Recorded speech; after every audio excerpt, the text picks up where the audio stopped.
Rock stars take an awful lot for granted, but they might not be stars if they were invisible. And putting the musician in focus is what rock photography is all about.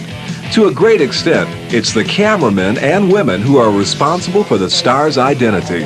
And for millions of fans, the picture would be incomplete if it wasn't for those images that in many cases define the music. One photographer who documented some of those images was Lisa Laws. We asked her what makes a good photograph. You can get emotional when you see a picture, you know? If something makes you laugh or cry or feel something, then that's a good photograph. You know? And that's what I like to do. I like to make you feel something when you look at my photograph.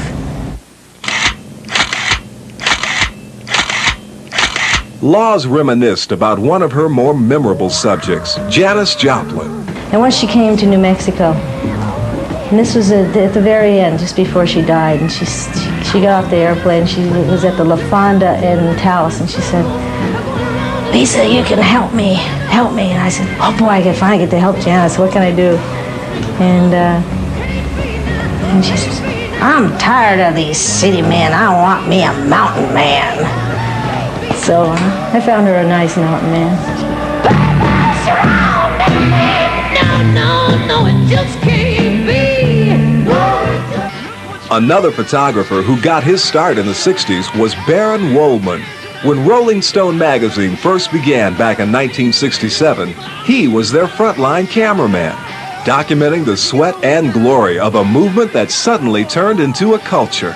Nobody was dealing with music in those early years, 67, 68, 69, and so we had the field entirely to ourselves, you know. The musicians, after a few months, you know, they'd say, "Rolling what? Well, are you the Rolling Stones?" You know, but after they realized who we were welcomed everywhere, you know, and it was wonderful in those early years, and it was great. Every 2 weeks we'd put out this magazine and go downstairs below our offices was the printing press, and we'd go down there and watch the thing come off the printing press, you know, and drink champagne. Those days are over, and now Wolman is an aerial photographer.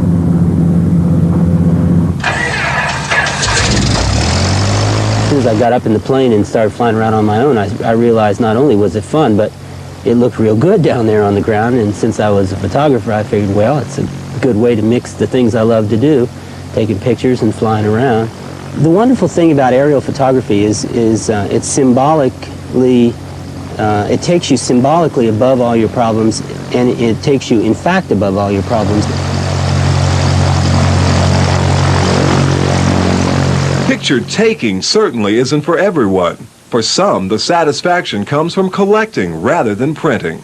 Such an individual is Graham Nash, who happens to be on the board of trustees for the San Francisco Museum of Modern Art.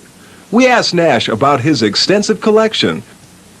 I think that I chose wisely because of the basic fact that I chose purely for myself. And the exhibit at UCLA is proving that out to a certain extent, and we're having tremendous reaction from people about waking people up and making them see it a little differently. And so I began to collect images that I could put in front of you and you would go, "Phew, I don't even want to look at that. I mean, why did you show me that? You know, oh boy, that is incredibly beautiful. I could look at that for hours."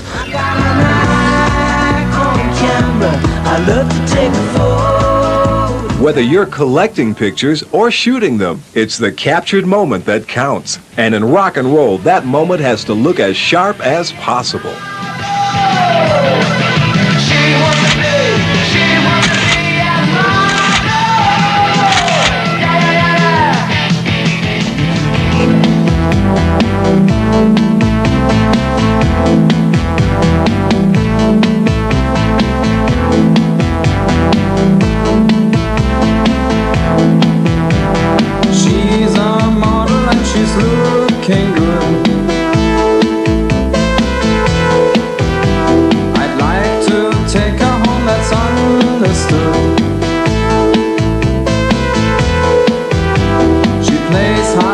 She smiles from time to time. It only takes a camera to change her mind.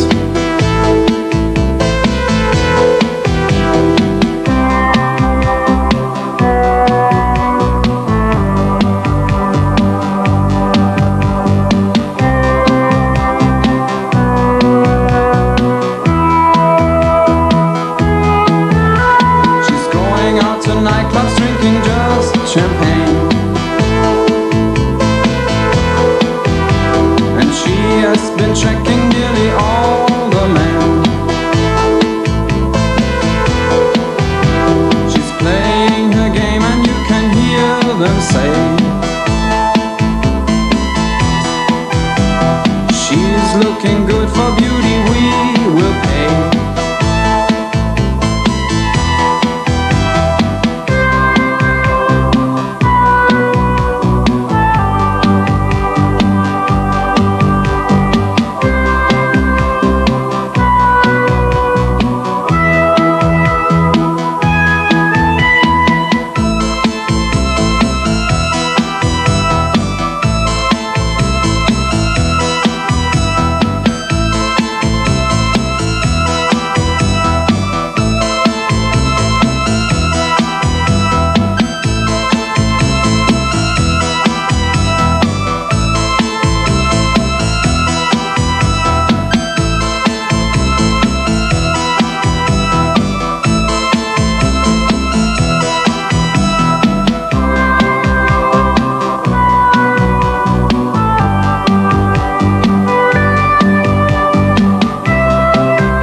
Success, I want to meet her again.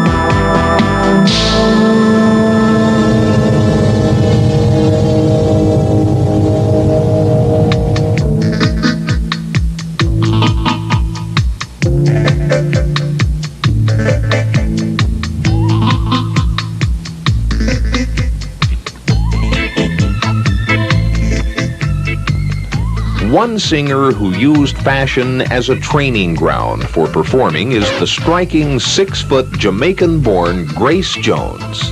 Ms. Jones began modeling in New York and immigrated to Paris, where her unique look became popular among the fashion jet set. Returning to the States, she started singing and performing in New York, translating her modeling and theatrical style to the stage. What happened was I went from the theater into modeling into singing. So I put together, you know, the style of modeling and the theater and the music. So it sort of became like more of a Broadway show from 30s or something. I don't. Grace's music and stage show quickly caught on with New York's avant-garde photographers and artists. And then from there I did a tour of every gay club, which was a completely different audience. No one really toured any gay clubs, and they were really willing to do something different. Her popularity in the gay community has grown into a kind of cult following. I had seen her at the Gay Freedom Day Parade 3 years ago, and she had hit after hit after hit, and I thought, gee, someday I would like to have her play in my club, but my club was too small to hold her, and so this was the first opportunity I had to get her to perform. So I thought if we had gay night, a lot of people might felt like I do and would want to come, and this would be the night to do it.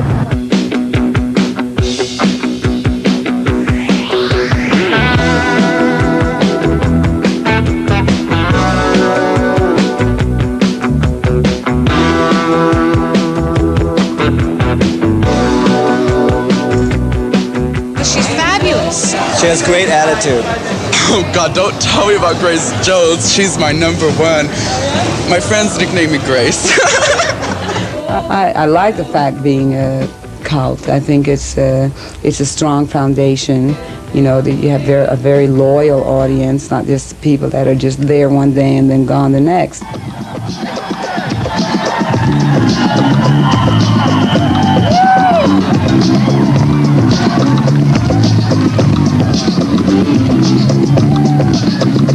her stage show is quite unique to rock and roll, as she appears without a band and performs the songs with a pre-recorded soundtrack. I really believe in using the physical shapes and forms in every way. Like sometimes when I'm singing and I'm really acting out a song, you know, and sometimes I interpret in the lyrics and in what I'm feeling for that moment, the feeling to actually just, you know, let loose and relax. It also dramatically says what I'm trying to say in the song, so it's used for effect a lot, you know, to really get across theatrically what I'm trying to say in the song.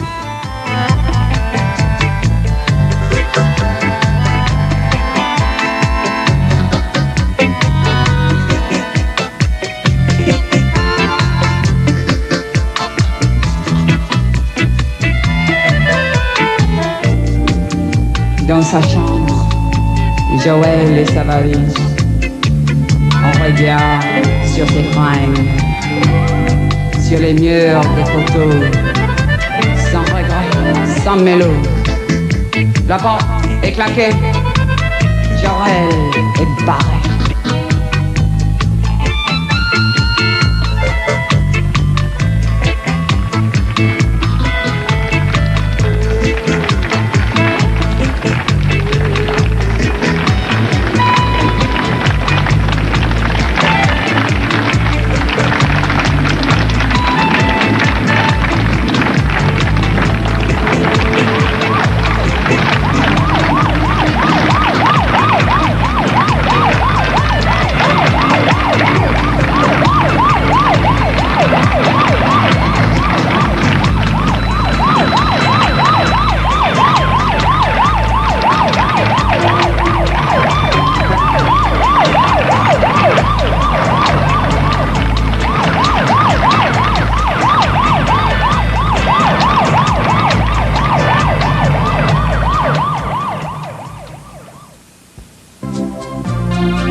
There are many ways to describe comedian Robin Williams.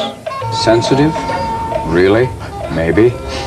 It's a boy and 10 inches. Popular is another. The successful use of Robin's rapid-fire ad-lib genius as Mork in the TV series Mork and Mindy has left him with fans who still identify him as his alien character. It is a little strange sometimes when you see like a physicist walk up and go, "Pardon me, will you nanu for me?" Don't you go like, "Pardon me?" But I don't get mad at that. It's very hard because at its prime time, it's heyday when it was getting on top of the ratings. It was being seen by 60 million people a night. So it's like you can't be annoyed at someone going, "Turn off the TV." Beyond the confines of network television, Robin is able to let his comedic talents run free in his live stand-up act. The live act is one thing. The unnatural live act is one thing. Mr. Williams, one day you'll have to have your hand surgically removed from there. I feel like a Brooklyn waiter. You want me to mix your salad for you? I just try and do different things for people, especially in the nightclub actors, not for little Katie. No! I saw your act, Mr. Williams, and I thank you for bringing me through puberty. Perhaps maturing himself, Robin has pursued more serious work in feature-length films. First, he brought to life the cartoon character Popeye. I would gladly pay you Tuesday for a hamburger today. He would gladly pay you Tuesday for a hamburger today. And in his latest endeavor, Robin stars as the unconventional writer T.S. Garp in The World According to Garp, based on John Irving's popular novel. Howdy do. Hello again. Hope I'm not disturbing you running up and down here. Nope.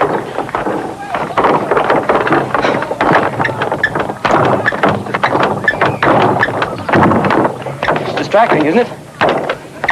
Not to me, it's not. What do you weigh?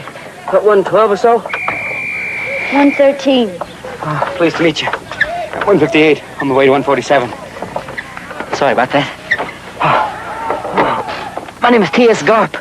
What's TS stand for? Terribly sexy. I used to be terribly shy, but I changed. I wanted to take the chance with this because I read the script a long time ago. I mean, not the script, the book originally, before even there was a script. And I thought, oh, if they could ever pull this off as a movie, I'd love to do it. And so I set out to pursue that, which is basically a lot of agents, you know, negotiating. Oh, Tom, how are you? Breakfast, lunch, dinner? Have your service put me on hold. I'll call you back. So I had to go to New York and do a makeup test. And they had me with like little freckles. I felt like, Wally, if I take ludes, will school go slower? And they had me, then I find, the thing that clinched it, though, was they put me on with a 16-year-old kid just to see if, and I started improvising with him. Right. And it was wonderful, because it started, I guess the energy, I started either to equalize his energy or he got real old all of a sudden, and they bought it, which is the I said, oh, yeah, thank you. There could have been children playing next. Pregnant women, old men. Right, people. What are you? Right, right. We are civilized people, and civilized people obey rules. You neolithic gimp. You get on it. What are you doing? So then they went through that, and I finally got to meet George Roy Hill, which is like, it was very interesting, because he's a man who, he's almost like my father. He'll just sit there and look at you, and I'll be going, yeah. You don't, not a man you run a lot of shtick on. Like he's a man who'll just go, he'll go, if he doesn't like something, he'll just go, you feel like you're in the presence of the great weasel, like, not today, no. But he was very honest at the first meeting. He said, you seem to have a good presence. He just thought I spoke too quickly, and that, oops, my ride's here.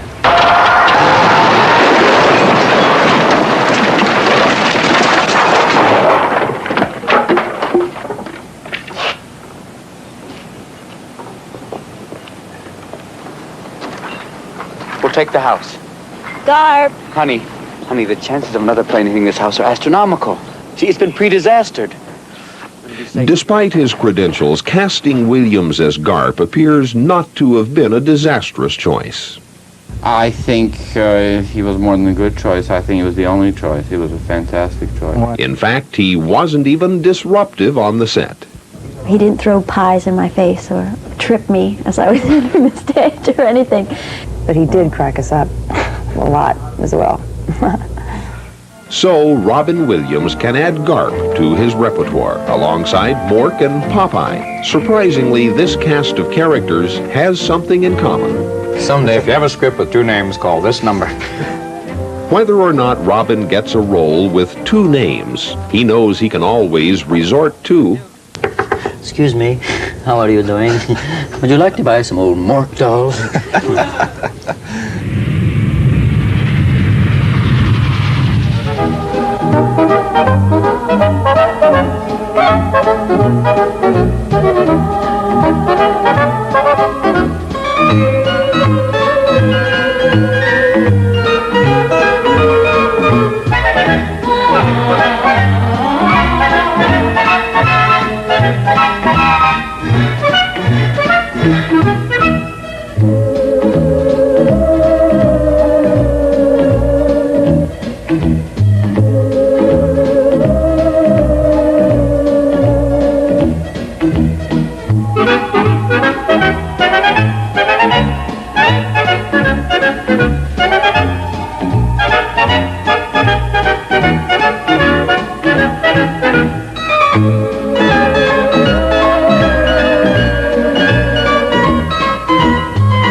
Thank you.